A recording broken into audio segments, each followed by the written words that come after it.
போவான் என்பதாக கூறியிருக்கிறானோ அத்துணை விடயங்களையும் வாழ்க்கையில் ஏன்றிய அளவு எடுத்து நடக்குமாறும் என்னென்ன விடயங்களை ஒரு மனிதன் செய்வதன் மூலமாக துனியாவுடைய வாழ்க்கையிலும் நஷ்டவாதியாகுவான், நாளைக்கு மூத்துக்கு பின்னால் இருக்கக்கூடிய வாழ்க்கையில் நிரந்தரமான நஷ்டவாதியாக மாறிவிடுவான் என்பதாக கூறியிருக்கிறானோ அத்துணை விடயங்களையும் வாழ்க்கையில் எல்லா சந்தர்ப்பங்களிலும் குறிப்பாக தனிமையில் இருக்கும் பொழுது அவைகளை விட்டு விலகி தூரமாகி வாழ்ந்து கொள்ளுமாறு முதலாவதாக எனக்கும் அப்பா உங்களுக்கும் தக்வாவை கொண்டு நான் வசியத்தும் நசீஹத்தும் செய்து கொள்கிறேன். இத்தகுல்லாஹ். அல்லாஹ்வின் நல்லடியார்களே, அன்பு சகோதரர்களே, பெரியார்களே, அல்லாஹ் சுப்ஹானஹு வ தஆலா எனக்கும் உங்களுக்கும் பூமிக்கு மேலால கணக்கு செய்ய முடியாத அளவுக்கு அல்லாஹ் நியமத்துகளை தந்திருக்கிறான். நாம் உட்கார்ந்து நியமத்துகளை கொஞ்சம் மிஸ் பண்ணுவோம் என்றா எங்களோட பார்வைக்கு விளங்கக்கூடிய நியமத் என்னண்டா, என்னுடைய ஆரோக்கியம் எனக்கு நியமத்தாக விளங்குது, என்னுடைய பார்வை நியமத்தாக விளங்குது, நான் பேசக்கூடிய சக்தி எனக்கு ஒரு நியமத்தாக விளங்குது, எனக்கு அல்லாஹ் ஒரு மனைவியை தந்தான் நியமத்தாக விளங்குது, எனக்கு அல்லாஹ் அழகான ஒரு தொழிலை தந்திருக்கிறான், லாபம் அடைகிறேன், சந்தோஷமாக இருக்கிற நியமத்தாக விளங்குது. இப்படி எங்களோட வாழ்க்கையில நாங்க எடுத்தோம் என்றா எங்களோட கண்ணுக்கு முன்னால எதெல்லாம் அழிஞ்சு போகுதோ அதை நாங்க நியமத்தாக விளங்கி வச்சிருக்கிறோம். நம்மில் பெரும்பான்மையானவர்கள் ஒரே ஒரு நியமத்தை நாங்க அந்த நியமத்தாக கூட விளங்குறது கிடையாது. அந்த நியமத்தை நாங்க அது பெரிய ஒரு நியமத்தாக இருக்கும் என்று கூட விளங்குறது கிடையாது. அந்த நியமத்தை பற்றி நாங்க யோசிக்கிறது கிடையாது. அது எந்த நியமத் என்று கேட்டா அல்லாஹ் சுப்ஹானஹு வ தஆலா அவனால ஏற்றுக்கொள்ளப்பட்ட தீனுல் இஸ்லாம் அல்லாஹ் நம் அனைவருக்கும் தந்து பூமிக்கு மேலால வாழ வச்சிருக்கிறான். அல்லாஹ் தஆலா குர்ஆன்ல தெளிவாக சொல்றான், அல்யௌம அக்மல்து லக்கும் தீனக்கும் வ அத்மம்து அலைக்கும் நிஅமதி வ ரதீது லக்கும் அல் இஸ்லாம் தீனா. அல்லாஹ் சுப்ஹானஹு வ தஆலா குர்ஆன்ல தெளிவாக விளங்கப்படுத்திட்டான், நான் என்னுடைய நியமத்தை தீனுடைய நியமத்தை நான் பூர்த்தி செஞ்சு விட்டேன், என்னுடைய நியமத்தை நான் பூர்த்தி செஞ்சு விட்டேன். வ ரதீது லக்கும் அல் இஸ்லாம் தீனா, இஸ்லாத்தை நான் தீனாக ஏற்றுக்கொண்டிருக்கிறேன். அல்லாஹ் இன்னொரு சொல்றான், வமன் யப்தகி கைரல் இஸ்லாமி தீனன் ஃபலை யுக்பல மின். ஒருத்தர் வந்து சொல்றாரு, எனக்கு குர்ஆன் சரி வருவதில்லை, எனக்கு ஹதீஸ் அதை பின்பற்றல, நம்முடைய வாழ்க்கை கஷ்டமாக இருக்குது, நான் என் மனசுக்கு விருப்பமான முறையில் தான் பூமிக்கு மேல வாழ்வேன், நான் என் உள்ளம் செல்லக்கூடிய முறையில வாழ்வேன், யாருடைய பேச்சை நான் கேட்க தயார் இல்லை, எந்த ஒரு ஆலிமை மதிக்க தயார் இல்லை, நான் எந்த ஒரு ஹதீஸை ஏற்றுக்கொள்ள தயார் இல்லை, என் உள்ளத்துக்கு அதெல்லாம் கஷ்டம், நான் என் மனம் போன போக்குல நான் இப்படி பூமிக்கு மேலால வாழ்வேன் என்று சொல்லி ஒருத்தர் பூமிக்கு மேல வாழ்ந்து கொண்டிருக்கிறாரே, அவர் சொல்றாரு இஸ்லாம் சரி வருவதில்லை, நான் அதை ஏற்றுக்கொள்ள மாட்டேன் என்ற போக்குல வாழ்ந்து கொண்டிருக்கிறார் என்றா குர்ஆன் அவருக்கு முடிவு சொல்லுது, அவர் 1000 அல்ல 2000 அல்ல, அவர் பல கோடி வருடங்கள் அவருடைய மனம் போன போக்குல அவர் எதை பின்பற்றிக் கொண்டு வாழ்றாரோ அது அல்லாஹ் சுப்ஹானஹு வ தஆலா ஏற்றுக்கொள்ள மாட்டான் என்று சொல்லல. அல்லாஹ் உறுதியாக சொல்றான், நான் அதை ஏற்றுக்கொள்ளவே மாட்டேன், ஒருபோதும் கபூல் செஞ்சு கொள்ளவே மாட்டேன், அது எனக்கு எந்த ஒரு பிரயோஜனமும் கிடைக்காது, அது அந்த மனிதனுக்கும் எந்த ஒரு பிரயோஜனமும் இல்லை. மௌத்துக்கு பின்னால யார் அல்லாஹ்வுடைய குர்ஆன அந்த ஹதீஸ நபியுடைய வாழ்க்கைய யார் பின்பற்றாம பூமிக்கு மேலால அவருக்கு விருப்பமானதை கண்டு, அவருக்கு விருப்பமான பாவத்தை இன்பம் கண்டு, அவருக்கு விருப்பமான முறையில ஆடம்பரத்தோட மமதையோட மனைவிச்சையோட யார் வாழ்றாரோ அவரை பார்த்து குர்ஆன் சொல்லுது, ஃபலை யுக்பல மின். அவர் எதை பின்பற்றினாலும் சரி அவரிடத்திலிருந்து நாம் அதை ஒருபோதும் ஏற்றுக்கொள்ள மாட்டோம், கபூல் செய்ய மாட்டோம் என்று அல்லாஹ் சுப்ஹானஹு வ தஆலா குர்ஆனின் மூலமாக நம் அனைவருக்கும் தெளிவாக விளங்கப்படுத்திக் கொண்டிருக்கிறார். அல்லாஹ்வின் நல்லடியார்களே, அன்பு சகோதரர்களே, பெரியார்களே, அல்லாஹ் சுப்ஹானஹு வ தஆலா இந்த பரிசுத்தமான தீன பூமிக்கு மேலால அல்லாஹ் இந்த பூமிக்கு மேலால இந்த மனிதர்கள் ஒவ்வொருத்தரும் சொர்க்கம் போவோம் என்பதற்காக வேண்டி இந்த தீனுக்காக வேண்டி அல்லாஹ் பயன்படுத்தியவர்கள் தான் நபிமார்கள் அல்லாஹ் பயன்படுத்தினான். ஒவ்வொரு நபிமார்களும் பூமிக்கு மேலால வந்தவர்கள் அத்தனை பேரும் பாடுபட்டதே அல்லாஹ்வுடைய தீன் மேலோங்கணும் என்பது மட்டும்தான். அந்த தோர்ணில் வந்தவர் தான் கடைசி நபி, உயிரிலும் மேலான முஹம்மது ரசூலுல்லாஹ் ஸல்லல்லாஹு அலைஹி வஸல்லம். அந்த நபி வருவதற்கு முன்னால கிட்டத்தட்ட 500 வருடங்கள் பூமிக்கு மேலால எந்த ஒரு நபியும் வாழல, எந்த ஒரு நபியும் வரல. ஹஜ்ரத் ஈசா அலைஹிஸ்ஸலாத்துக்கு பின்னால எந்த ஒரு நபியும் பூமிக்கு மேலால வரல. அந்த கால பகுதியில் மனிதர்களை போன்று வாழ்ந்தாலும் மனிதர்களை போன்று இருந்தாலும் ஆனால் அவருடைய உள்ளங்கள் அத்தனையும் மனித தன்மைக்கு அப்பால் பட்டு அவர்கள் ஏதோ ஒரு வாழ்க்கையை வாழ்ந்து கொண்டிருந்தார்கள். அவரிடத்தில் பேச்சு கேட்கக்கூடிய நேரத்தில் யார் வானத்தை உருவாக்கியது, யார் பூமியை உருவாக்கியது, யார் இந்த எல்லா படைப்பையும் படைத்தது என்று கேட்ட நேரத்தில் அவர்கள் முழு பேரும் சொன்ன ஒன்றுதான், வலையின் சால்தஹும் மன் ஹலகஸ் ஸமாவாதி வல் அர்த் லயகூலுன் அல்லாஹ். அந்த ஒவ்வொரு மனிதர்களிடம் பேசி நீங்க கேட்டீங்கன்னா குர்ஆன் சொல்லுது, அந்த மனிதர்கள் கூறுவார்கள் வானத்தை படைச்சது அல்லாஹ் தான், பூமியை படைச்சது ரப்பல் ஆலமீன் அல்லாஹ் தான், அதுல எங்களுக்கு சந்தேகம் கிடையாது. ஆனாலும் அந்த மனிதரோட உள்ளத்தில் இருந்துச்சு அல்லாஹ் என்ற ஒருத்தர் இருக்கிறான், ஆனா அவனையும் தாண்டி எங்களோட கண்ணுக்கு முன்னால விளங்கக்கூடிய இந்த சிலைகளும் இந்த பொருட்களும் இவைகளை கொண்டு மட்டும்தான் எங்களோட வாழ்க்கையில சந்தோஷம் என்றதை அந்த மக்கள் விளங்கி அதற்கு பின்னால ஓடக்கூடியவர்களாக மாறினார்கள். அதனால் அவரோட வாழ்க்கையில தீன் என்றது கொஞ்சம் கொஞ்சமா கழட்டப்பட்டது. அந்த முயற்சி கழட்டப்பட்டு அதற்கு பின்னால் அவர்கள் மனிதர்களை கூட எந்த ஒரு துணிச்சலும் இல்லாமல், எந்த ஒரு பயமும் இல்லாமல், எந்த ஒரு சிந்தனையும் இல்லாமல் மனிதர்களை கூட கொல்வதற்கு ஆரம்பித்தார்கள். அந்த கட்டத்தில் தான் ஹஜ்ரத் ஸல்லல்லாஹு அலைஹி வஸல்லம் அவர்களே அல்லாஹ் சுப்ஹானஹு வ தஆலா பூமிக்கு மேலால நுபுவத் என்ற அந்த பட்டத்தை கொடுத்து அனுப்பினார். அல்லாஹ்வின் நல்லடியார்களே, அன்பு சகோதரர்களே, பெரியார்களே, இந்த கால பகுதியில் ரபியுல் அவ்வல் மாதத்தில் நாம் ஹஜ்ரத் ஸல்லல்லாஹு அலைஹி வஸல்லமுடைய முடியை பற்றி பேசிக் கொண்டிருக்கிறோம், அவருடைய ஆடையை பற்றி பேசிக் கொண்டிருக்கிறோம், அவருடைய வெளிரங்கமான தோற்றங்களை பேசிக் கொண்டிருக்கிறோம். ஆனால் அடிப்படை நோக்கம் எதற்காக வேண்டி ஹஜ்ரத் ஸல்லல்லாஹு அலைஹி வஸல்லம் பூமிக்கு அனுப்பப்பட்டார்கள் என்றதை நாம் பெரும்பான்மையானவர்கள் மறந்து வாழ்ந்து கொண்டிருக்கிறோம். நாம் நினைச்சிட்டு வாழ்றோம் இந்த மாதத்தில் மாத்திரம், நாம் இந்த ரபியுல் அவ்வல் மாதத்தில் மாத்திரம் நபியுடைய பேச்சுக்களை கேட்டால் போதும், அந்த வாழ்க்கை இந்த மாதத்தில் மட்டும் வாழ்ந்துட்டா போதும், இதற்கு பின்னால மறுவருடம் ரபியுல் அவ்வலில் மாத்திரம் நான் இப்படி வாழ்ந்தால் என்னுடைய வாழ்க்கையை நான் ஈடற்றத்தை காணுவேன், வெற்றியை காணுவேன் என்ற ஒரு எண்ணத்தில் வாழ்ந்து கொண்டிருக்கிறோம். ஏன் இந்த ஏற்பாடுகள்? மஸ்ஜிதுக்குள்ளால் சீராவுடைய வகுப்பு எதற்காக வேண்டி?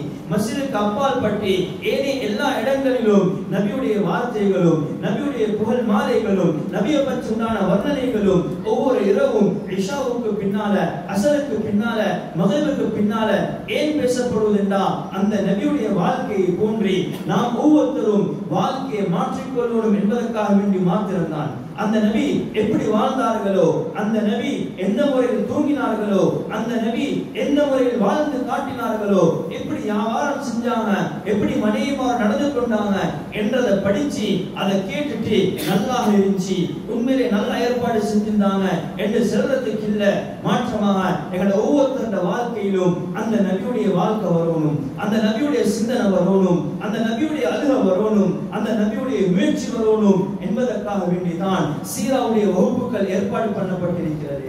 ஆனால் கவலை என்னன்னு கேட்டா, கைசேதம் என்னன்னு கேட்டா, நம்மில் எத்தனை பேர் அப்படியாப்பட்ட இடங்கள்ல உட்கார்ந்து நானும் ஒரு முஸ்லிமாக பிறந்திருக்கிறேன், நானும் ஒரு அப்துல்லாவாக இருக்கிறேன், நானும் ஒரு அப்துல் ரஹ்மானாக இருக்கிறேன், நானும் ஒரு முஹம்மதாக இருக்கிறேன், என்னுடைய வாழ்க்கையில ஹஜ்ரத் ஸல்லல்லாஹு அலைஹி வஸல்லமுடைய வாழ்க்கை எந்த அளவு வந்திருக்கிறது, என்னுடைய வாழ்க்கையில ஹஜ்ரத் ஸல்லல்லாஹு அலைஹி வஸல்லம் எந்த இஸ்லாத்தை எனக்கும் உங்களுக்கும் விட்டுட்டு போனாங்களோ அந்த இஸ்லாத்துடைய மகத்துவம் எந்த அளவுக்கு உள்ளத்தை வந்திருக்குது, அந்த இஸ்லாத்துடைய ஒவ்வொரு கட்டளையும் மதிக்கக்கூடிய தன்மை எங்களோட வாழ்க்கையில எந்த அளவுக்கு வந்திருக்குது, அந்த இஸ்லாத்தை சுமக்கக்கூடிய தன்மை, அந்த இஸ்லாத்தை மக்களுக்கு மத்தியில என்னுடைய நபி இப்படித்தான் வாழ்ந்து காட்டினாரே என்று சொல்லக்கூடிய தைரியம் நம்மில் எத்தனை பேருக்கு வந்திருக்கிறது?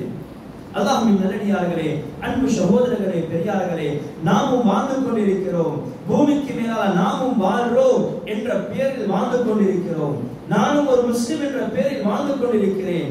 ஆனாலும் என்னுடைய வாழ்க்கையில ஹஜ்ரத் ஸல்லல்லாஹு அலைஹி வஸல்லமுடைய எத்தனை சுன்னாக்கள் வந்திருக்கிறது, ஹஜ்ரத் ஸல்லல்லாஹு அலைஹி வஸல்லமுடைய எத்தனை அழகான சுன்னாக்கள் என் வாழ்க்கைக்குள்ளால் வந்திருக்கிறது.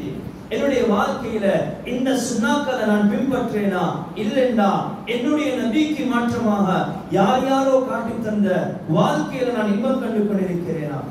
அல்லாஹ்வின் நல்லடியார்களே, அன்பு சகோதரர்களே, பெரியார்களே, ஹஜ்ரத் ஸல்லல்லாஹு அலைஹி வஸல்லமுடைய ஒரு முக்கியமான தன்மை தான் வாழ்க்கையில, ஒரு முக்கியமான சிபத்தான் வாழ்க்கையில வெளிரங்கமான சிஃபத் அல்ல.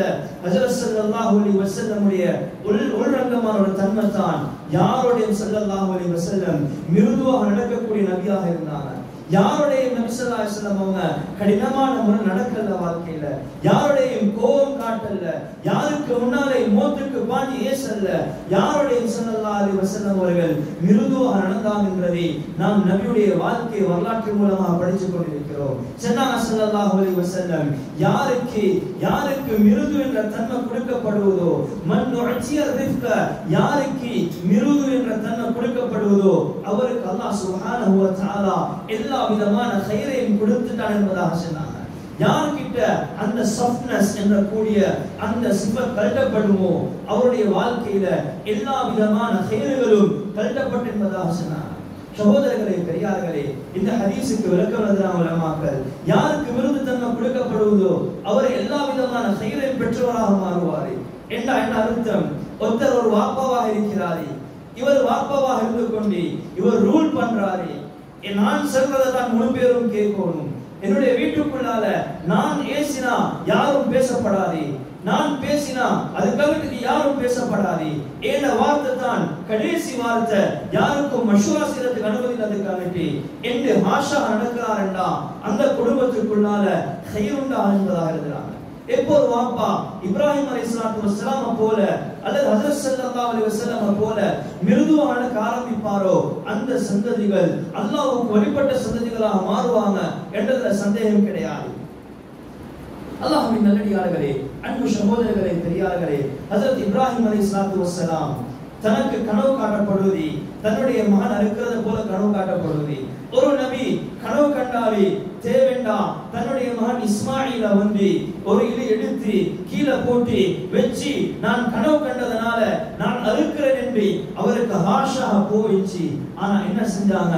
மகனை கூப்பிட்டு சொன்னாங்க, என்னுடைய அருமை மகனே, நான் கனவுல கண்டேன் உங்களை அறுக்கிறத போல நீங்க என்ன சொல்றீங்க? மகன் சொன்னாரே, பாப்பா நீங்க கண்டது நீங்க அமல் செய்யுங்க என்பதாக சொன்னார். பெற்றோர்களாகிய நாங்க யோசிக்கணும், என் உள்ளத்துல வரக்கூடிய ஐடியாஸ, என் உள்ளத்துல வரக்கூடிய முறையை நான் எப்படி வழிநடத்துறேன்? குடும்பத்துக்குள்ளால மிருதுவாக நடக்கிறேனா இல்லைன்னா மாற்றமாக மிச்சம் ஹாஷா நடந்து கொண்டிருக்கிறேனா? மனைவியோட எப்படி நடந்தாங்க ஸல்லல்லாஹு அலைஹி வஸல்லம் அவங்க, ஹஜ்ரத் ஆயிஷாவோட எப்படி நடந்தாங்க சுப்ஹானல்லாஹ், ஹஜ்ரத் சுமையோட எப்படி நடந்தாங்க சுப்ஹானல்லாஹ், ஹஜ்ரத் சஃபியோட எப்படி நடந்தாங்க? கைபருக்கு திரும்பி வரக்கூடிய நேரம் ஹஜ்ரத் ஸல்லல்லாஹு அலைஹி வஸல்லமோட சஃபியா ரலியல்லாஹு அன்ஹா இருக்கக்கூடிய நேரம் ஒட்டகம் மிகவும் உயர்வானது. ஹஜ்ரத் சஃபியாவுக்கு ஒட்டகம் ஏற முடியாது. இந்த நேரம் ஹஜ்ரத் ஸல்லல்லாஹு அலைஹி வஸல்லம் அவங்க தன்னுடைய காலை மடிச்சு ஹஜ்ரத் சஃபியா ரலியல்லாஹு அன்ஹாவுக்கு ஏறத்துக்கு உண்டான ஏற்பாடு செஞ்சு கொடுக்கிறாங்க. மிருதுவான முறையில் நடக்கிறாங்க. ஹஜ்ரத் ஆயிஷாவுடைய வீட்டில் இருக்கிறாங்க. இன்னொரு மனைவியுடைய வீட்டில் இருந்து சாப்பாடு வருவது வரக்கூடிய நேரம் ஹஜ்ரத் ஆயிஷா ரலியல்லாஹு அன்ஹாவுக்கு கோபம் வருவது. சஹாபாக்களும் இருக்கிறாங்க. அந்த மஜ்மாவுல என்ன செஞ்சாங்கண்டா வந்த சாப்பாடு பிளேட் உடைச்சு போட்டாங்க. இந்த நேரம் ஸல்லல்லாஹு அலைஹி வஸல்லம் கோபப்படல. அந்த மனைவியை பார்த்து அப்பா இப்படி செஞ்சீங்கன்னு கேட்கல. அந்த மனைவியுடைய முகத்துல பாயல்ல. அந்த மனைவிக்கு கோபம் காட்டல. ஒரே ஒரு வார்த்தை சொன்னாங்க, காரத் உம்முகி, சொன்னாங்க அவங்களோட தாய்க்கு ரோஷம் வந்து என்பதாக சொன்னாங்க. மிருதுவாக நடந்தாங்க. மிருதுவாக நடந்து காட்டினாங்க மனைவிமாரோட.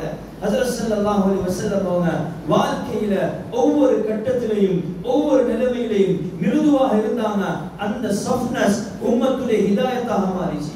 அந்த மிருது தன்மை ஸல்லல்லாஹு அலைஹி வஸல்லமுடைய உம்மத்தில் இருக்கக்கூடிய பலரும் ஹிதாயத்துக்கு இஸ்லாத்துக்கு வாரத்துக்கு காரணமாக மாறினாங்க. ஸைத் இப்னு ஸஅனா என்ற கூடிய அந்த ஃபாதரி எப்படி இஸ்லாத்துக்கு வந்தாரு? வந்து ஹஜ்ரத் ஸல்லல்லாஹு அலைஹி வஸல்லம் சொன்னாரு, உங்களோட பரம்பரை இப்படித்தான், கடன் எடுத்தா நேரத்துக்கு தர மாட்டீங்க. ஹஜ்ரத் உமர் சொன்னாரு, யா ரசூலல்லாஹ் எனக்கு அனுமதித்தாங்க யா ரசூலல்லாஹ், இவரோட களத்தை நான் வெற்றேன். நபி ஸல்லல்லாஹு அலைஹி வஸல்லம் சொன்னாங்க, இல்ல உமர் நீங்க அப்படி பேசிக்கப்படாதே, ஏன தவறு தானே, நீங்க என்ன செய்யுங்கன்னு கேட்டா இவருக்கு நீங்க நான் கொடுக்க வேண்டியதையும் கொடுங்க, அதற்கு மேல் மிச்சமாகவும் கொடுங்க. சகோதரர்களே, பெரியார்களே, இந்த மிருது தன்மை ஸைத் இப்னு ஸஅனா என்ற கூடிய அந்த ஃபாதரிக்கு அல்லாஹ் ஹிதாயத்தை கொடுத்தான்.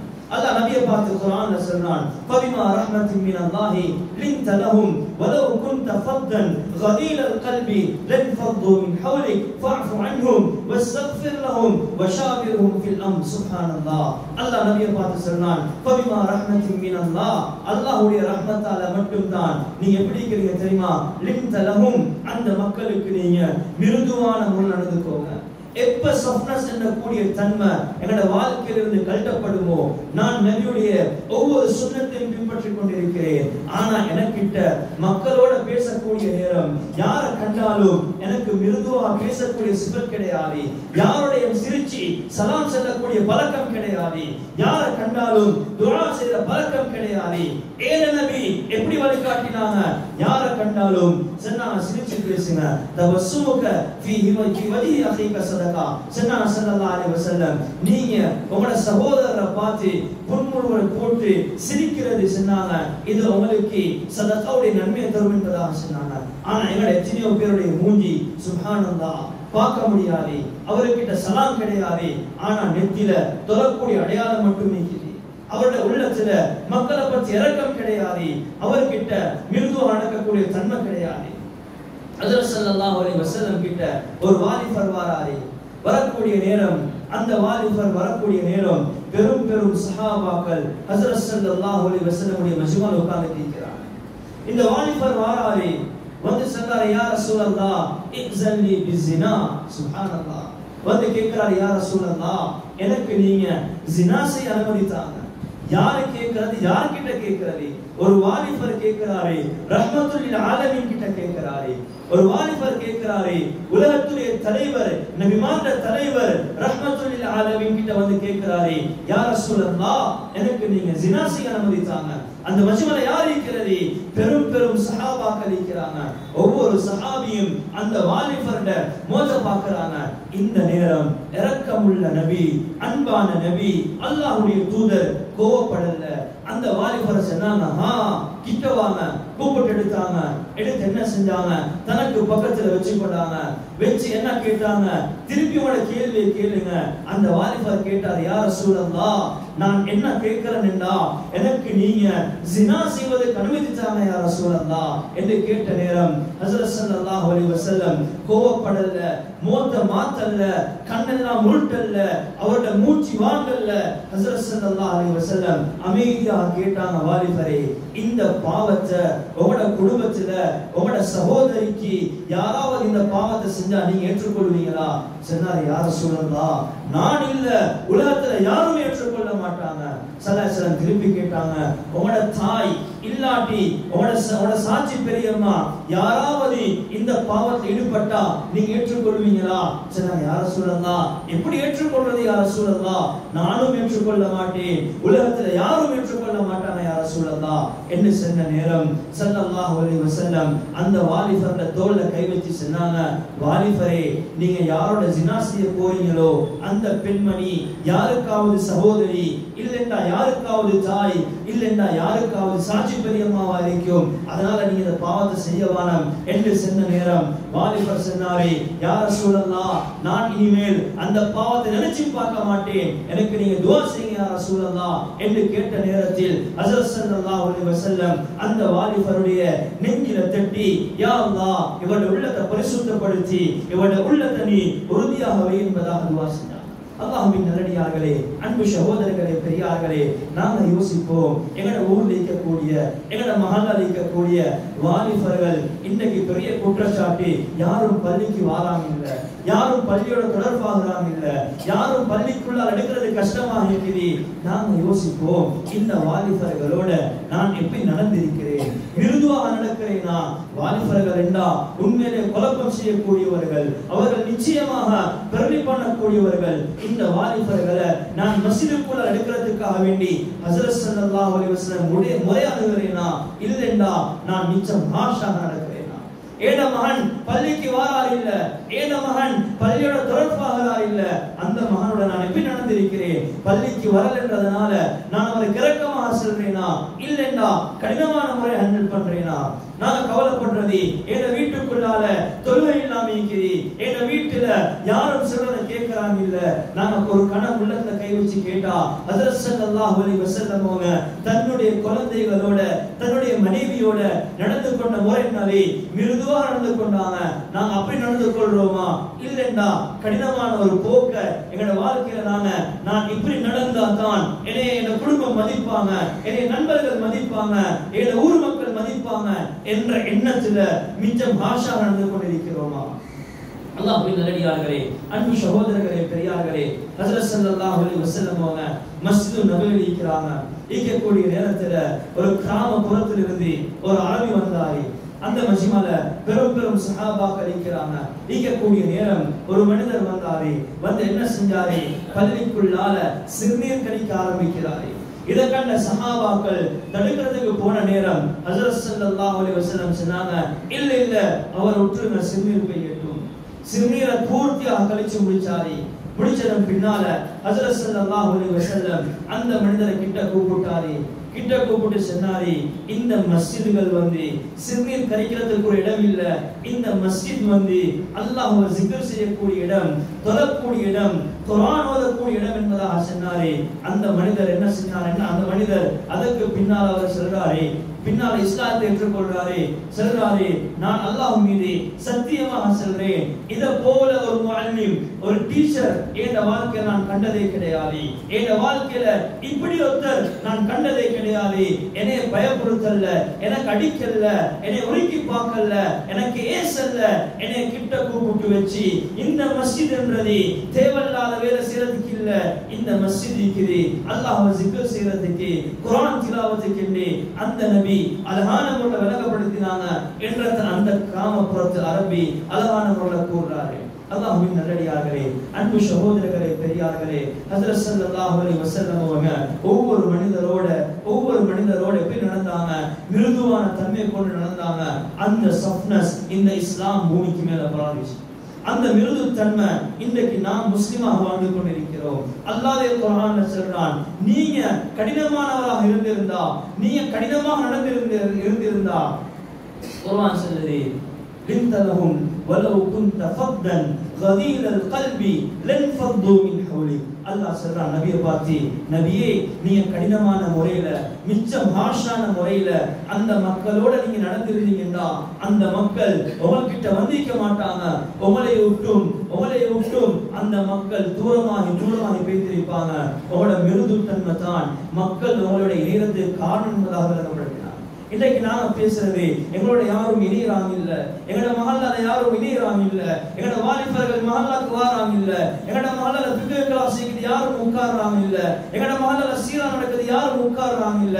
அன்பானவர்களே, பெரியார்களே, சகோதரர்களே, நாங்க ஏன் உட்கார்றோம் என்று சொல்லி முடிவு தேடினோம் என்றா நாங்க மிருதுத்தன்மை இழந்தோம். அதனால மக்கள் எங்களை விட்டு தூரமாக இருக்கிறாங்க. எப்ப மிருதுத்தன்மையை கையெடுப்போமோ நான் சாஃப்டாக நடக்கிறதே. அல்லாஹ் சொல்றான், நீங்க சாஃப்டா நடக்கிறது மட்டும் இல்ல, ஃபஅஃபு அன்ஹும் வஸ்தக்ஃபிர் லஹும். அல்லாஹ் சொல்றான், அந்த தவறு செய்யக்கூடிய அந்த மக்களை நீங்க மன்னிச்சு போங்க, அந்த மக்களை மன்னிச்சிடுங்க, அந்த மக்களுடைய குற்றத்துக்கு நீங்க இஸ்திக்ஃபார் செய்யுங்க, நீங்க தௌபா செய்யுங்க என்று அல்லாஹ் ஜல்ல ஜலாலுஹு ஹஜ்ரத் ஸல்லல்லாஹு அலைஹி வஸல்லம் அவர்களை பார்த்து தெளிவாக கூறிக்கொண்டிருக்கிறான். அல்லாஹ்வின் நல்லடியார்களே, அன்பு சகோதரர்களே, பெரியார்களே, ஹஜ்ரத் ஸல்லல்லாஹு அலைஹி வஸல்லம் உடைய வாழ்க்கையில ஒவ்வொன்றும் எங்களுக்கு படிப்பின, ஒவ்வொன்றும் எங்களோட வாழ்க்கையுடைய முன்னேற்றத்திற்கு காரணம், ஒவ்வொன்றும் எங்களோட குடும்பத்துடைய ஏற்ற முன்னேற்றத்திற்கு காரணம். சொல்றாங்க ஹஜ்ரத் ஆயிஷா ரலியல்லாஹு அன்ஹா, ஹஜ்ரத் ஸல்லல்லாஹு அலைஹி வஸல்லம் ஒரு நாள் சொன்னாங்க, ஆயிஷா பார்த்து ரலியல்லாஹு அன்ஹா, ஆயிஷா ஒரு குடும்பத்துக்குள்ள இருந்து உங்களுக்கு கைர் உண்டாகணுமா, ஒரு குடும்பத்துக்குள்ள நலம் உண்டாகணுமா, அந்த குடும்பம் சமூகத்துக்கு முன்மாதிரியான குடும்பமாக மாறணுமா, அந்த குடும்பத்தை கொண்டு பூமிக்கு பல கைர்கள் உண்டாகணுமா, அப்படி என்றா அந்த குடும்பத்துல முதலாவது வர வேண்டிய தன்மை என்ன தெரியுமா? சொன்ன ஹஜ்ரத் ஆயிஷாவை பார்த்து, மிருது தன்மையை பணம் வந்தா அந்த வீட்டுக்குள்ளால இருந்து பல கைர்கள் உருவாகும் என்பதாக சொன்னார். எப்போ வீட்டுக்குள்ளால அந்த வீட்டுடைய சூழல்ல மிருதுத்தன்மை, அந்த சாஃப்ட்னஸ் இல்லாமல் போகுமோ அந்த நேரத்தில் அந்த வீட்டுக்குள்ளாக இருந்து கைகளுக்கு மாற்றமான பலவிதமான கஷ்டங்கள் உண்டாகும் என்பதை ஹஜ்ரத் ஸல்லல்லாஹு அலைஹி வஸல்லம் அவர்கள் விளங்கப்படுத்தினார்கள். அல்லாஹ்வின் நல்லடியார்களே, அன்பு சகோதரர்களே, பெரியார்களே, இந்த சாஃப்ட்னஸ் தான் ஹஜ்ரத் ஸல்லல்லாஹு அலைஹி வஸல்லம் அவங்க இந்த இஸ்லாம் பூமிக்கு மேலால பரவுவதற்கு பாவிச்ச பிரதானமான ஆயுதம் என்றதை நாங்க யாரும் மறந்துடக்கூடாது. உலகம் செல்வதி இஸ்லாம் பரவிச்சு எதை கொண்டு கேட்டா யுத்தங்களை கொண்டும் ஆக்கிரமிப்புகளை கொண்டும் என்று. ஆனா நபி ஸல்லல்லாஹு அலைஹி வஸல்லம் இஸ்லாம் என்றது யுத்தங்களை கொண்டல்ல, ஆக்கிரமிப்புகளை கொண்டல்ல, மாற்றமாக இஸ்லாம் இந்த பூமிக்கு மேலால மேலோங்கிச்சு ஒரே ஒரு சிபத்தை கொண்டு, அந்த சிபத்தான் மிருதுத்தன்மை என்றக்கூடிய சிபத் என்பதாக விளங்கப்படுத்தினாங்க. யாரு வந்தாலும் ஹஜ்ரத் ஸல்லல்லாஹு அலைஹி வஸல்லம் அவங்க அழகான முறையில பேசினாங்க. எந்த அளவுக்கு மிருது என்று கேட்டா, எந்த அளவுக்கு சாஃப்ட் என்று கேட்டா, ஸல்லல்லாஹு அலைஹி வஸல்லம் போறாங்க, தனக்கு ஹித்மத் செஞ்ச அந்த யஹூதி வாலிபரோட வீட்டுக்கு போறாங்க. போயிட்டு ஏன் போகணும், எந்த ஒரு தேவையும் இல்ல, யஹூதி தானே, விட்டுட்டு சும்மா கேளுமே என்று இருக்கிச்சு. இல்ல அந்த மிருதுத்தன்மை, அந்த இரக்கத்தன்மை உள்ளத்துல ஸல்லல்லாஹு அலைஹி வஸல்லம் அவங்க போயிட்டு பார்க்கறாங்க. அந்த வாலிபர் மரணப்படுக்கிறாரே, அந்த வாலிபர் மரணப்படுக்கிறாரே. ஸல்லல்லாஹு அலைஹி வஸல்லம் அந்த வாலிபரை பார்த்து, நீங்க லா இலாஹ இல்லல்லாஹ் சொல்லுங்க, நீங்க லா இலாஹ இல்லல்லாஹ் சொல்லுங்க. வாப்பா இருக்கிறாரு பக்கத்துல, அந்த வாலிபர் வாப்பாவை பார்க்கிறாரே, நபியை பார்க்கிறாரே. நபி அவங்க அதட்டல்ல, நபி அவங்க எனக்கு ஹித்மத் செஞ்சவர் தானே, நீங்க சொல்லித்தான் ஆகணும். இல்ல நபி அவங்க மிருதுவான முறையில் சொல்றாங்க, கூலு லா இலாஹ இல்லல்லாஹ், வாலிபரே லா இலாஹ இல்லல்லாஹ் சொல்லுங்க, நம்பிக்கையோட சொல்லுங்க, நீங்க வெற்றி பெறுவீங்க என்ற வார்த்தையை சொல்லிக்கக்கூடிய நேரத்துல அந்த யஹூதி வாலிபருடைய வாப்பா சொல்றாரு, அதி அபுல் காசிம், நீங்க என்ன செய்யுங்கன்னு கேட்டா, அபுல் காசிம் ஸல்லல்லாஹு அலைஹி வஸல்லமுக்கு நீங்க வழிபட்டுருங்க என்று சொன்ன நேரம் அந்த வாலிபர் ஹஜ்ரத் ஸல்லல்லாஹு அலைஹி வஸல்லம் மிருதுத்தன்மை அந்த வாலிபருக்கு அல்லாஹ் ஹிதாயத்தை கொடுத்தான். அந்த வாலிபர் மரண படுக்கையில் இருந்து கொண்டே லா இலாஹா இல்லல்லாஹ் முஹம்மதுர் ரசூலுல்லாஹ் என்ற வார்த்தையை சொல்றாரு. அதோட ரூஹ் போகுது என்பதாக ரிவாயத்துல பதிவாகுது. ஹஜ்ரத் ஸல்லல்லாஹு அலைஹி வஸல்லம் அந்த வாலிபர் மரணிக்கிற நேரம் கலிமா சொல்லிட்டு மரணிச்சாரே. ஸல்லல்லாஹு அலைஹி வஸல்லம் அந்த வாலிபர் கிட்ட இருந்து வரக்கூடிய நேரம் சிரிச்சவங்களாக வந்தாங்க. சஹாபாக்கள் கேட்டாங்க, யா ரசூலல்லாஹ், ஏன் சிரிச்சவங்களாக வாரீங்க? சொன்னாங்க, இல்ல நான் ஏன் சிரிக்கிறேன் தெரியுமா, என்னைய கொண்டு அல்லாஹ் ஒரு மனிதனை நரகத்துக்கு பாதுகாத்தான். அல்லாஹ்வின் நல்லடியார்களே, அன்பு சகோதரர்களே, பெரியார்களே, நாம் யாரும் அறிந்தவர் தான் அப்துல்லா பின் உபை பின் சலூல் என்னக்கூடிய முனாஃபிகீன்களுடைய தலைவர்.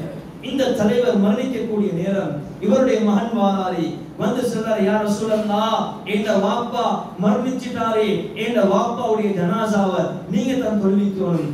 அந்த மிருதுத்தன்மை, அந்த இரக்கத்தன்மை உள்ளத்துல யாரும் கஷ்டப்பட்டுறப்படாதே, யாருக்கும் நஷ்டம் உண்டாகப்படாதே, முழு பேரும் சொர்க்கத்துக்கு போகணும் என்ற அந்த கவலை, அந்த துடிப்பு, அந்த துடிப்பு உள்ளத்துல ஹஜ்ரத் ஸல்லல்லாஹு அலைஹி வஸல்லம் அவங்க ஒரு வார்த்தை பேசல, ஜனாசாவுக்கு முன்னால வந்து நிக்கிறாங்க. ஹஜ்ரத் உமர் வந்து சொல்றாங்க, யா ரசூலல்லாஹ், யாருடைய ஜனாசா தெரியுமா நீங்க நிக்கிறது? சொன்னாங்க, உமர் ரலியல்லாஹு அன்ஹு, உங்களுக்கு 100க்கு 100 விரோதியாக இருந்தவரே, உங்களுக்கு கஷ்டம் தந்தவரே. ஒரு காஃபிர் கிட்ட இருந்து வரக்கூடிய கஷ்டத்தை விட கஷ்டம் தான் முஸ்லிமை போல் இருந்து கொண்டே ஹஜ்ரத் ஸல்லல்லாஹு அலைஹி வஸல்லம் கஷ்டம் கொடுத்தவர் தான் அப்துல்லா பின் உபை பின் சலூல் என்னக்கூடிய முனாஃபிக். யாருடைய ஜனாசா? அவங்களோட ஜனாசாவுக்கு முன்னால நிக்கிறாங்க. சொல்றாங்க ஹஜ்ரத் உமரை பார்த்து, உமரே அல்லாஹ் தடுக்கும் வரைக்கும் நான் தடுத்து கொள்ள மாட்டேன் என்ற வார்த்தையை சொல்றாங்க. குர்ஆன் ஆயத் இறங்குது, தெளிவான குஃப்ர்லையும் நிஃபாக்லையும் மரணிக்கக்கூடியவர்களுடைய ஜனாசாவை நபியை நீங்க தொழுவிக்க வேண்டாம் என்ற ஆயத் இறங்குது. ஹஜ்ரத் ஸல்லல்லாஹு அலைஹி வஸல்லம் பின்னுக்காகிறாங்க. அல்லாஹ்வின் நல்லடியார்களே, அப்பையும் உள்ளம் கேட்கல, சரியான இரக்கம், சரியான மிருதுத்தன்மை உள்ளத்துல யாருக்கும் ஹிதாயத் கிடைக்கணும், யாரும் சொர்க்கம் போகணும் என்ற அந்த துடிப்பு உள்ளத்துல ஜனாசா அடக்கக்கூடிய இடம் தன்னுடைய ஜுப்பாவை கழட்டி ஹஜ்ரத் ஸல்லல்லாஹு அலைஹி வஸல்லம் அப்துல்லா பின் உபை பின் சலூலுடைய உடம்புல போட்டுட்டு சொன்னாங்க, இந்த உடுப்புடைய பரக்கத்தாலாவது அல்லாஹ் அவருக்கு வர வேண்டிய அஸாபை நீக்கட்டும் என்ற வார்த்தையை பாவிக்கிறாங்க. சகோதரர்களே, பெரியார்களே, ஹஜ்ரத் ஸல்லல்லாஹு அலைஹி வஸல்லமுடைய உள்ளத்துல இருந்தது மிருதுத்தன்மை, அந்த அஹ்லாக், அந்த ரஹ்மத்துடைய தன்மை. அந்த ஜனாசாவுக்கு வந்திருந்த எழுதுறாங்க ரிவாயத்ல கிட்டத்தட்ட 1000 பேர் அமிட்டு அஷ்ஹது அல்லா இலாஹா இல்லல்லாஹ் வ அஷ்ஹது அன்ன முஹம்மதர் ரசூலுல்லாஹ் என்ற கலிமாவை சொல்லி இஸ்லாத்துக்கு வந்ததாக ரிவாயத்ல வந்து. அல்லாஹ்வின் நல்லடியார்களே, அன்பு சகோதரர்களே, பெரியார்களே, எப்ப சஃப்னஸ கையில் எடுப்போமோ, எப்ப நாங்க எங்கட சிஃபத்தை மாற்றுவோமோ, எனக்கு கோபம் வருவி, நான் கோபம் உள்ளவரே, இல்ல இல்ல ஸல்லல்லாஹு அலைஹி வஸல்லம் யா ரசூலல்லாஹ் எனக்கு என்னமாவது வசியத் செய்யுங்களே சொன்னாங்க. லா தகலப், கோபப்படவானம். திரும்பவும் கேட்கிறாரே யா ரசூலல்லாஹ் எனக்கு வசியத் செய்யுங்களே சொன்னாங்க. லா தகலப். திரும்பவும் கேட்கிறாரே யா ரசூலல்லாஹ் எனக்கு வசியத் செய்யுங்களே. லா தகலப், கோபப்படவானம். ஃபரத்தல மிராரன், அந்த வார்த்தையை ஸல்லல்லாஹு அலைஹி வஸல்லம் அவங்க எத்தனை விழுத்தம் திருப்பி சொன்னாங்க. கோபப்படவானம்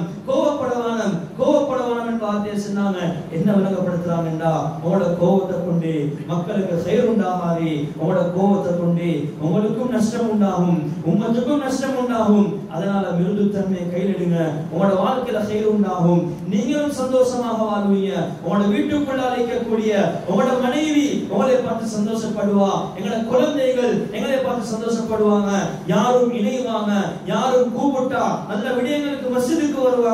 எப்ப சஃப்னஸ் எங்களோட கைவிட்டு எங்களோட கைவலி தூரமாகி போகுதோ, எங்களோட கோபம் எனக்கு முன்னால வந்து நிக்குதோ, எங்களோட ரோஷம் எனக்கு முன்னால வந்து நிக்குதோ, எங்களோட வார்த்தைகள் எனக்கு முன்னால வந்து நிக்குதோ, இந்த நேரம் நாங்க உம்மத்துல கைர காண்றதுக்கு மாற்றமாக எதிரே விதமான ஷர்றுகளுக்கு மோம் கொடுக்க வேண்டி வரும். அதனால நபியுடைய புகழ் மாலைகளை நாம் பேசக்கூடிய இந்த மாதத்தில், இந்த காலத்தில் நாம் ஸல்லல்லாஹு அலைஹி வஸல்லமுடைய ஹிதாயத்துக்கு காரணமாக இருந்த, முழு உம்மத்துடைய ஹிதாயத்துக்கும் காரணமாக இருந்த ஹஜ்ரத் ஸல்லல்லாஹு அலைஹி வஸல்லமுடைய இந்த சஃப்னஸ் என்ற இந்த சிஃபத்தை எங்களோட வாழ்க்கையில் உருவாக்குவோம். எங்களோட குழந்தைகளுக்கும், எங்களோட மனைவிமாருக்கும், எங்களோட நண்பர்களுக்கும், எங்களுக்கு தெரிஞ்ச ஒவ்வொருத்தருக்கும் இந்த சிஃபத்தை உருவாக்குவதற்காக வேண்டி அதை பற்றி பேசுவோம், அதை பற்றி விளங்கப்படுத்துவோம், நாம் வாழ்ந்து காட்டுவோம். அல்லாஹ் ஜல்ல ஜலாலுஹு நம் அனைவரையும் கொண்டு அல்லாஹ் தஆலா முழு உலகத்தில் இருக்கக்கூடிய ஒவ்வொரு மனிதர்களுக்கும் எங்களோட அந்த தன்மையை கொண்டு அல்லாஹ் ஹிதாயத்தை உண்டாக்கக்கூடிய,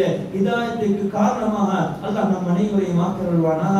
யா அல்லாஹ் எங்களை நீ மன்னிச்சுவாயாக, எங்களை ஏற்றுக்கொள்வாயாக, எங்களுக்கு நீ யா அல்லாஹ் நேர்வழி காட்டுவாயாக. யா அல்லாஹ் உம்மத்துடைய ஹிதாயத்துக்கு நம் அனைவரையும் காரணமாக்குவாயாக. எங்களோட பெற்றோர்கள், எங்களோட உஸ்தாத்மார்கள், யா அல்லாஹ் அவர்கள் அனைவரையும் நீ மன்னிச்சு, நீ கபூல் செஞ்சு உயர்தரமான ஜன்னத்துல் ஃபிர்தௌஸ் நசீபாக்குவாயாக. வா ஆখির தஅவானா அனில் ஹம்துலில்லாஹி ரப்பில் ஆலமீன். அல்ஹம்துலில்லாஹி ரப்பில் ஆலமீன். والصلاة والسلام على أشرف الأنبياء والمرسلين نبينا محمد وعلى آله وأصحابه ومن تبعهم بإحسان إلى يوم الدين. أما بعد فيا أيها الناس فإني أوصيكم وإياي أولا بتقوى الله وأحذركم يوما عبوسا قمطريرا. وقال الله تعالى في كلامه العزيز: أعوذ بالله من الشيطان الرجيم، بسم الله الرحمن الرحيم، قل هو الله أحد الله الصمد لم يلد ولم يولد ولم يكن له كفوا أحد. صدق الله العظيم. وقال رسول الله صلى الله عليه وسلم: من حسن إسلام المرء تركه ما لا يعني، أو كما قال صلى الله عليه وسلم. أقول قولي هذا وأستغفر الله لي ولكم ولسائر المسلمين من كل ذنب فاستغفروه إنه هو الغفور الرحيم.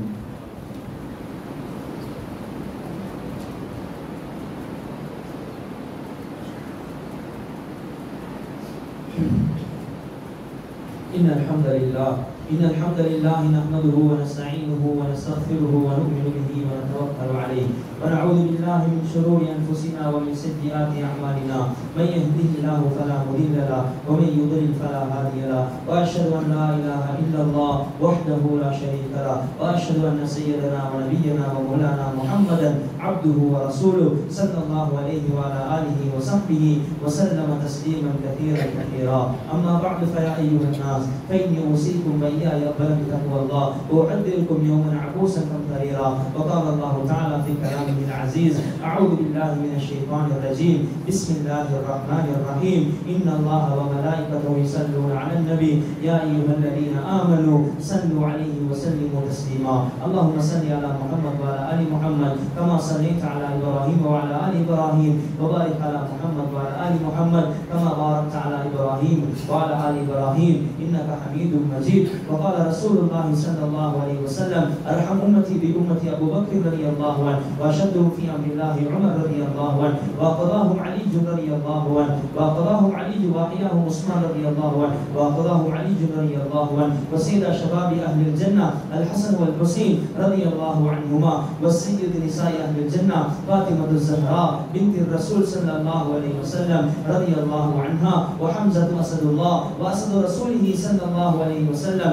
اللهم اغفر للعباس ولده مغفرة ظاهرة باطنة لا تغادر ذنبا الله في أصحابي لا تتخذوهم من بعدي غرضا من أحبهم فبحبي أحبهم ومن أبغضهم فببغضي أبغضهم وخير القرون قرني ثم الذين يلونهم ثم الذين يلونهم اللهم اغفر للمؤمنين والمؤمنات والمسلمين والمسلمات الأحياء منهم والأموات إنك سميع قريب مجيب الدعوات يا قاضي الحاجات اللهم أيد الإسلام والمسلمين بالإمام العادل والخير والطاعات واتباع سنن سيد الموجودات اللهم اجعل كلمة الذين كفروا السفلى وكلمة الله هي العليا اللهم انصر من نصر دين محمد صلى الله عليه وسلم وجعلنا منهم عباد الله رحمكم الله اتقوا الله إن الله يأمر بالعدل والإحسان وإيتاء ذي القربى وينهى عن الفحشاء والمنكر والبغي يعظكم لعلكم تذكرون واذكروا الله الجليل الجبار يذكركم وذو يستجيب لكم ولذكر الله تعالى